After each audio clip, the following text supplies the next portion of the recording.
I think it's pretty safe to say that Kyle McCord was better than the 11th best quarterback in the ACC.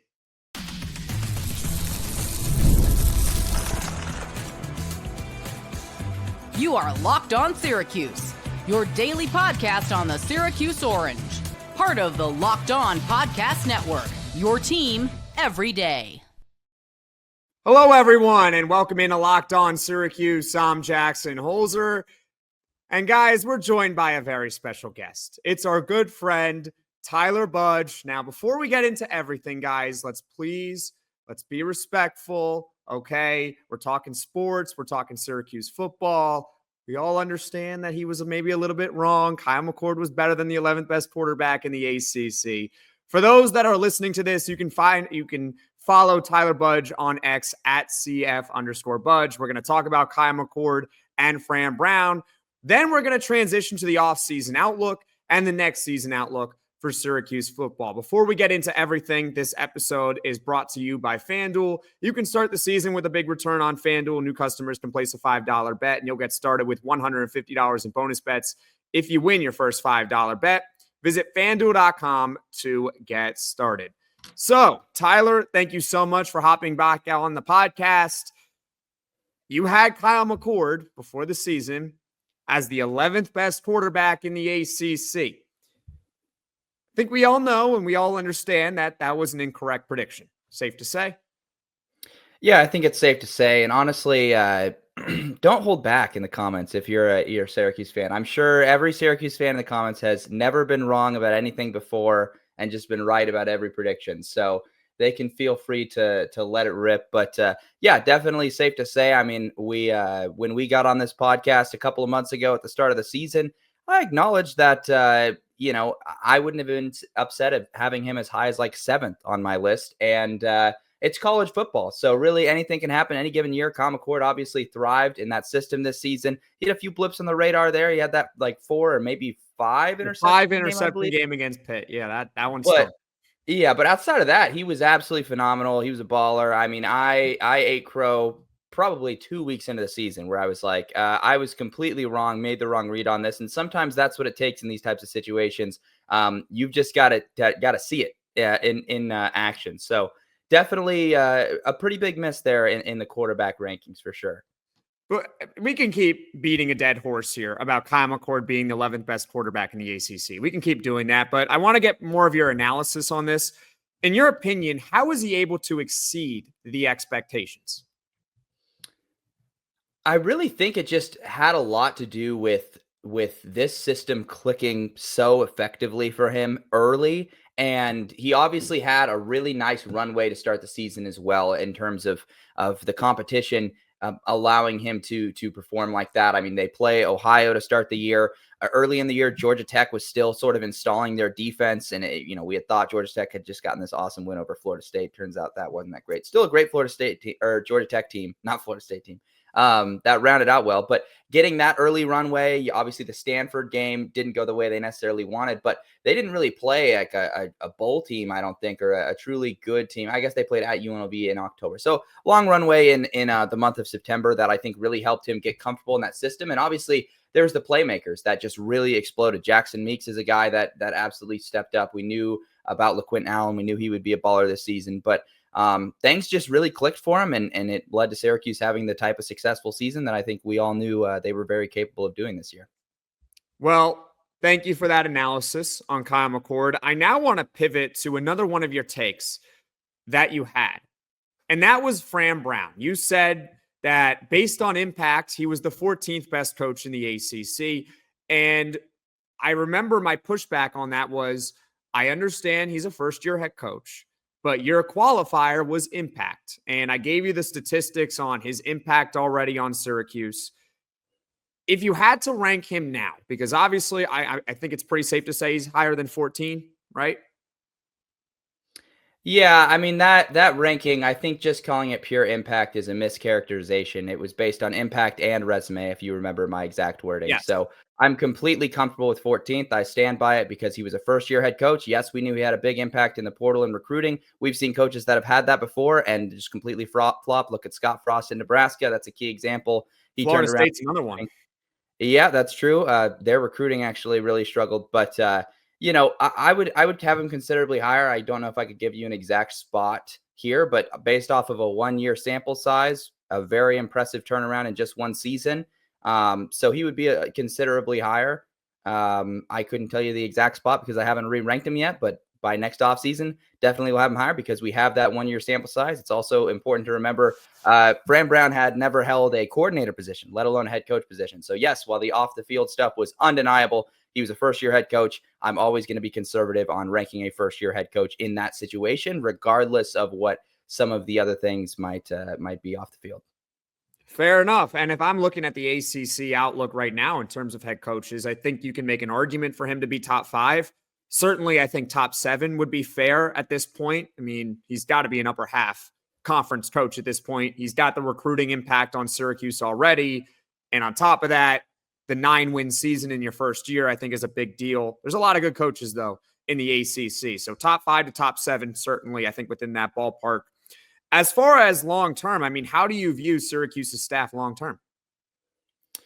I mean, I think it was an absolute home run. I mean, the way things immediately gelled, it's been a really chaotic early offseason, so I'm not sure if they've still got Nixon and Johnson and Robinson still on that staff, still as their coordinators, because there's news that just goes over my head sometimes that it's breaking so often. Like, I didn't see Bronco Mendenhall was the new Utah State head coach until like 2 days afterwards, but absolute home run this year. I just thought the offense was so impressive. There was times where there were some lapses defensively and some things to tighten up, but that's all year one stuff, man. I mean, really, when you're talking about the type of season Syracuse had, like I said, it was one that you looked at based on their schedule dynamics and what they were gifted this year in terms of a path. They did quite well, and you could argue that they actually could have been even better. They could have. I mean, if you think about it, I think they performed about on the higher end of where they could have achieved, because I went over this with my dad, actually. Okay, you can flip the Stanford game and you can flip the Boston College game, but then you got to look back and say, well, the UNLV game, they could have easily lost. They could have lost that one. That was a one-score game.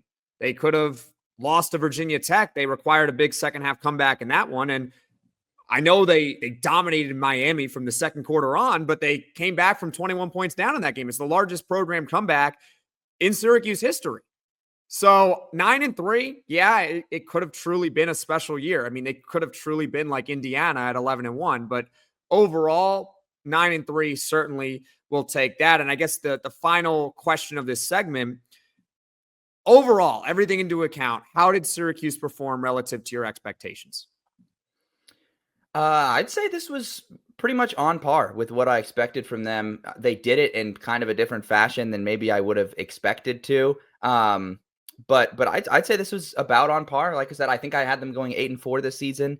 9-3 is great. Like you said, a couple close overtime victories in there that could flip flop, and then a couple wins or losses that could potentially flip flop as well, which is very big of you to admit, because I know most fan bases just look at the ones they lost and say like, oh man, we could have won that one, but they never look at the ones they win and say we could have lost that one. But so that's a pretty healthy outlook. But I'd say this was about the season I thought they were capable of having. I was sort of banking on them having this season.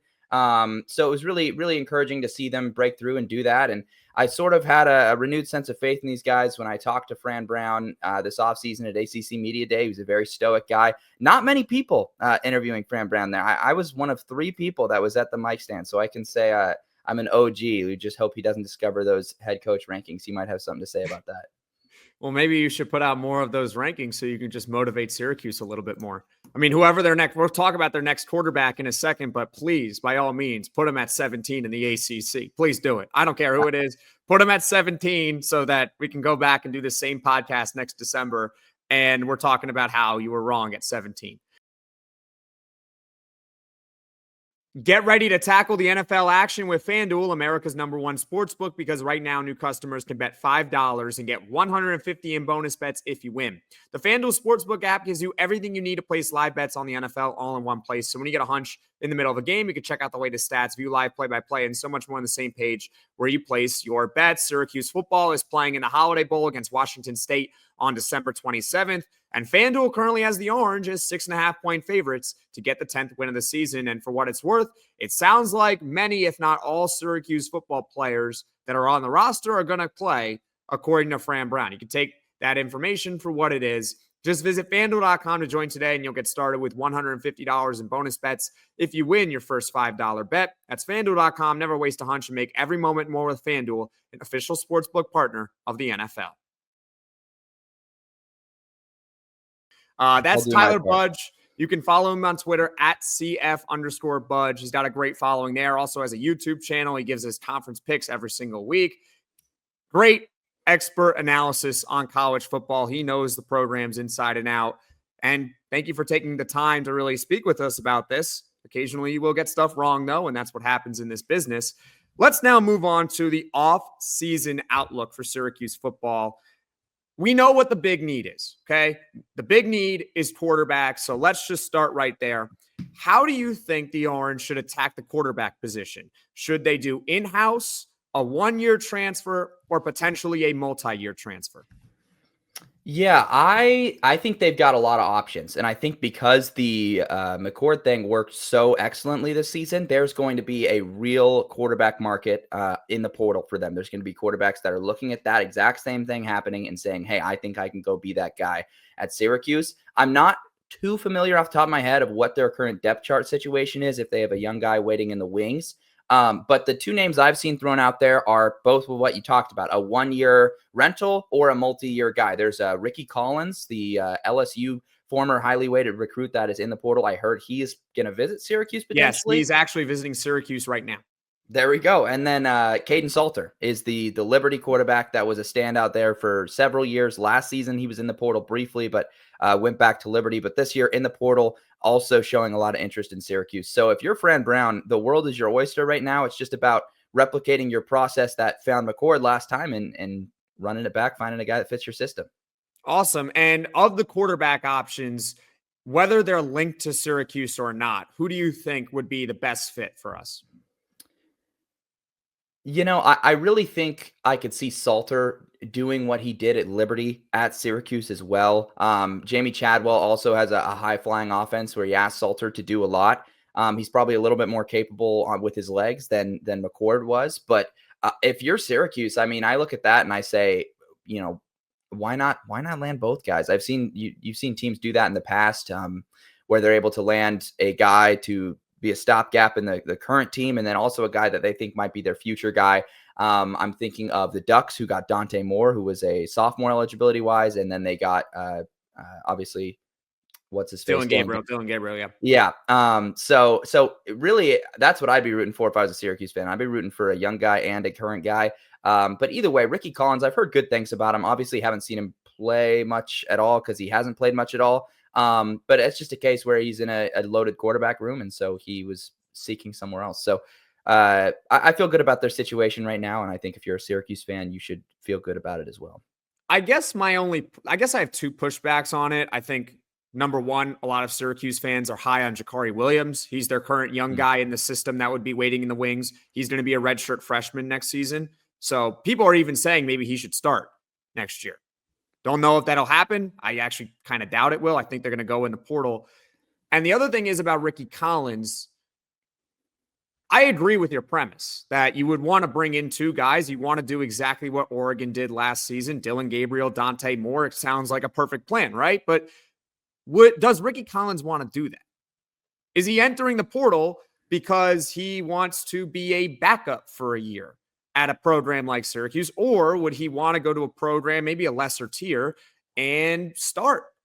And hey, who knows? Maybe he has a big season and he can re-enter the portal and cash in on that NIL bag that he would get. That's my only pushback on that. I agree with your premise 100%. That would be perfect. You get more competition for the backup role. You have your starter for next season. I just don't know if it's theoretically possible. That's my only thing on that. Aside from quarterback, what do you think is the area that Syracuse needs to address the most? Yeah, there were several defensive lapses throughout the season that were a little concerning. Obviously, I think they had some nice names at defensive back that were able to record a lot statistically speaking, but there were times where that was a decent liability. There were times where they struggled to stop the run this season as well. So I think the emphasis should be on the defensive side of the football, should be on really locking down a new secondary, a defensive backfield. And offensively speaking, just continuing to stack those weapons. Obviously, finding your quarterback of the future is going to be a priority as well. But based on what I've seen from a one-year sample size with this staff and this team, it just seems like defense is going to be the key thing that can raise the ceiling of this team. We've seen it with several other teams in the ACC where defense was holding them back. They get the right guy in there, and it really turns things around. I'm thinking about what Duke football was able to do both last season and now this season. They've managed to sustain it under a different regime, which was really unique. And then Georgia Tech, I think that was their big key difference from last year to this year, where their record didn't necessarily improve much, but it's a much, much better team this year. And the improvements came defensively for them throughout the season. Like I said, they took a little while to get going, but towards the end of the year, they had a pretty excellent defense in there. So that's where my emphasis would be on the defensive side of the football. I concur with you. I actually think that Syracuse is pretty deep at the receiving position because, yeah, Jackson Meeks is leaving, but they had a ton of depth at receiver this past year. So I can easily see them slotting in a guy and being that wide receiver 1, wide receiver 2.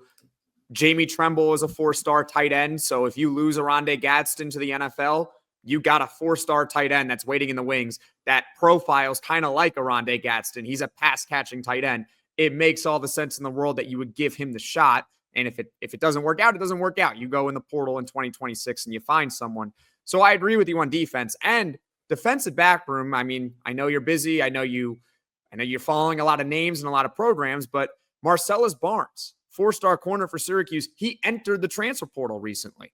That was going to be the number 1 guy. So defensive back, I agree, is certainly a big need for this team. Now let's talk a little bit about signing day, and then we'll get into your initial gut feeling on Syracuse for next season. I mean, just an overall question here. How do you think Syracuse's signing day went? I don't know if I'm too familiar with how signing day specifically went, but I know they're putting together a great class. I believe they're right on pace and on par with what they were at last season. Mid-30s, really impressive to see Fran Brown continue to recruit at a high level, kind of resurrect Syracuse recruiting. Demetrius Samuel Jr., 4-star safety that's signed. His letter of intent is in there as well. So, you know, there's a guy that could address that secondary question. But yeah, I mean, I think I've been very pleasantly surprised with what he's done, but we also know he's capable of making stuff happen in the portal as well. So we'll see. The one thing that I said about signing day this past year is I was very happy. One thing that they really did well was they monopolized New York. They took 6 of the top 10 prospects, which is New York's not a recruiting hotbed, but they dominated it at a level that hasn't been seen in quite a long time. They took basically all the top guys went to Syracuse this year, which is very good. I think the next step in their recruiting is getting an even bigger fish. Demetrius Samuel's great, top 200 player, consensus 4-star, but they were in on some guys. I mean, Javion Hilson, they were into the wire. Missouri probably swooped in late with that cash. But, you know, I guess that is the next step of recruiting. Can they get that, like, almost can't miss high school guy? But overall, I am very impressed with Fran Brown and his recruiting. Nothing delivers comfort and joy quite like the unrivaled quality and taste of Omaha Steaks. It's guaranteed perfection in every single bite, and right now you can save on unforgettable gifts with 50% off site-wide at omahasteaks.com, plus store an extra $30 off with promo code COLLEGE. With 5 generations of experience, they consistently deliver the world's best steak experience, and the gifting experts at Omaha Steaks have made it easy to deliver the perfect gift with thoughtfully curated gift packages featuring gourmet favorites. From legendary steaks to mouth-watering desserts and more, save 50% off site-wide for a limited time at omahasteaks.com. Plus, our listeners get an extra $30 off with promo code COLLEGE. That's 50% off at omahasteaks.com and an extra $30 off with promo code COLLEGE. Minimum purchase may apply. We are joined by Tyler Budge on Twitter. You can follow him at CF_Budge. He also has a YouTube channel where he does great content there, talking all things college football. And after the show is over or right as we're wrapping up, Tyler can tell us where you can find him on social media and on YouTube. Let's now talk about next season for Syracuse football and just your initial gut feeling. Yeah, they have a tougher schedule, but what's your initial gut feeling on the Orange next year? Yeah, I'd say my initial gut feeling is going to be erasing some of the volatility we saw this season. And that's always what I look for from year one to year two. I think this case reminds me and is very similar to what we saw with Jeff Brom's Louisville team from year one to year two, where you ideally would be like, yes, can we improve the record? Can we match our record? Whatever that is.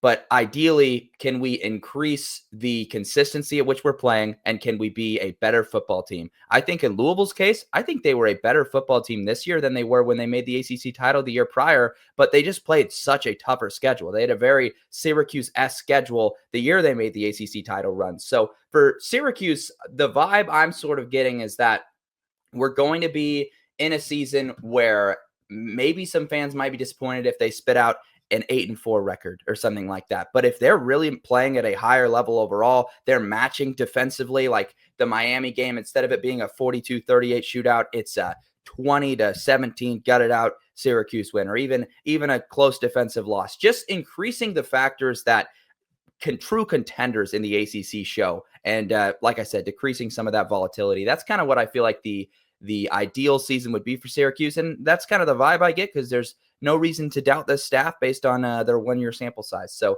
I think we're looking at a little bit of improvement, perhaps a slightly regressed record due to just schedule dynamics purely. But, there's no reason to think they can't just be in the mix of ACC contenders next season. The way I honestly look at them, I mean, I agree with you on this. The way I look at them is they could very easily beat Georgia Tech. They could be Georgia Tech, where they could be the best 7-5 team in the country, and it's not even close.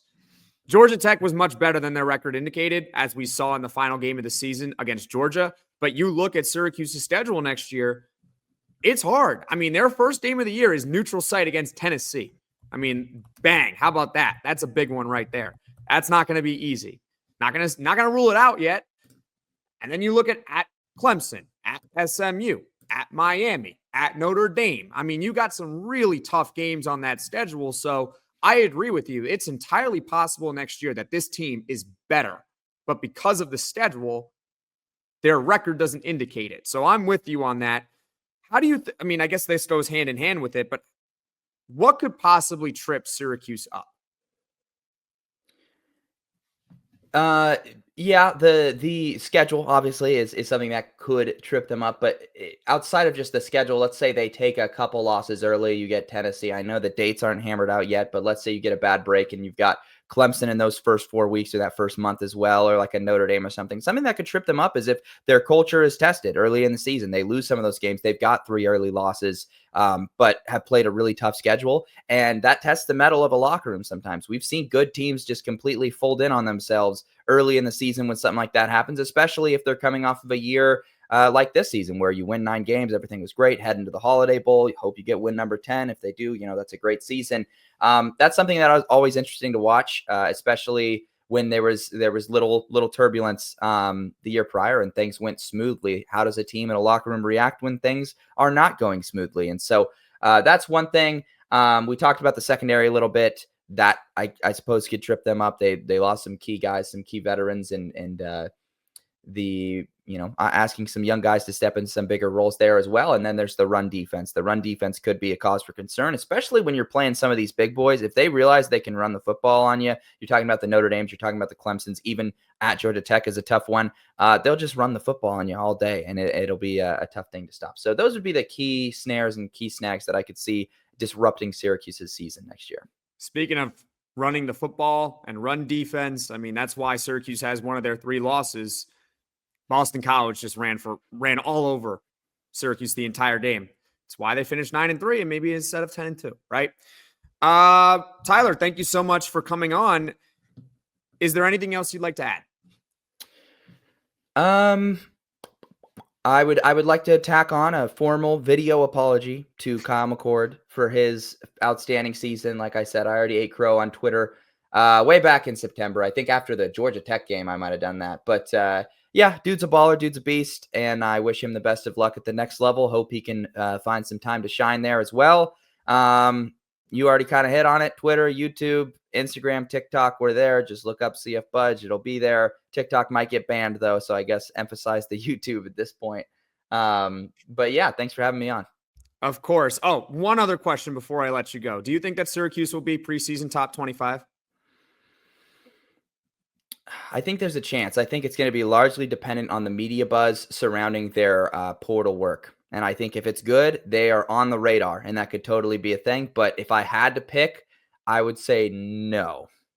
Okay. Well, it was a yes or no question. I appreciate you taking the time. That's Tyler Budge. He just gave you all the ways that you can follow him on social media. I'll just tease it one more time on Twitter at CF_Budge on Twitter. And of course on YouTube, just look up CF Budge. Just look up Tyler Budge, his YouTube channel. You'll find it. You'll find expert analysis on all things college football. You'll also find something very interesting that I've hit on with him before, and that is the college football MacGuffin, which is on the line in the bowl game. I know Florida has it currently right now. I was kind of hoping that Syracuse was going to play them for the MacGuffin, which means you're the best team of all time.